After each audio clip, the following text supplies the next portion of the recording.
Well, Ken is with us now in the studio. So, Ken, is it about saving money or about politics? Well, I think if you go back to 1998 and the Good Friday Agreement, in order to try and get people like the UTV in and others, it was decided there should be 108 MLAs. I have to say that always looked unwieldy. And I think all the parties at Stormont accepted 108 is too many MLAs. So that was the first thing. Then secondly, the whole issue of the civil service. 10 departments plus the Office of the First and Deputy First Minister, and now the prospect of the Office of Policing and Justice if that becomes a devolved matter.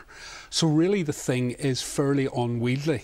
Now, it's interesting that last week there was a statement from the First Minister and the Deputy First Minister agreeing to a review of the Stormont structures. So that is an acceptance that things can't go on the way they are. So yes, there's a bit of certainly the budgetary side, but there's hard politics here. But as well as that, in these more austere times, it does make good economic sense, does it not, to reduce the numbers if they all believe that there are too many to start with? Well, I think that the general public would be pleased to learn that there will be fewer MLAs. Now, it's interesting, Nigel Dodds is talking tonight, maybe 70 or 80. I think that probably 72 would be the figure that they might look at, or we'll see. You know, they can do many... So that'll be 4 MLAs per constituency. They can do many things, but that would be the sort of figure that I would think that they would be looking at. Now, it's interesting, Sinn Féin did not knock that down tonight, but they'll want safeguards. They'll want things like the equality legislation, human rights legislation, all protected because they feel that the Good Friday Agreement is the most important thing in all of this. How quickly could this be implemented? Well, I think there's an election due in 2011. I would expect that that will be for 108 MLAs.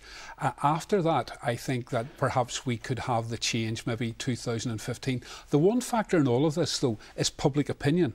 And we know that politicians are having a bad time at the moment. There's the rows about expenses, that there's too many, the rows about double jobbing and so forth.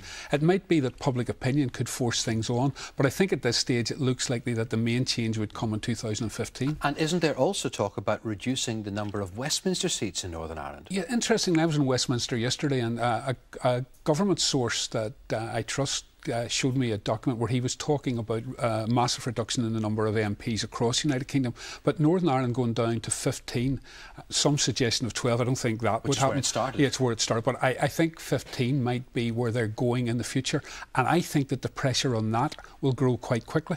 OK, Ken Reid, thank you.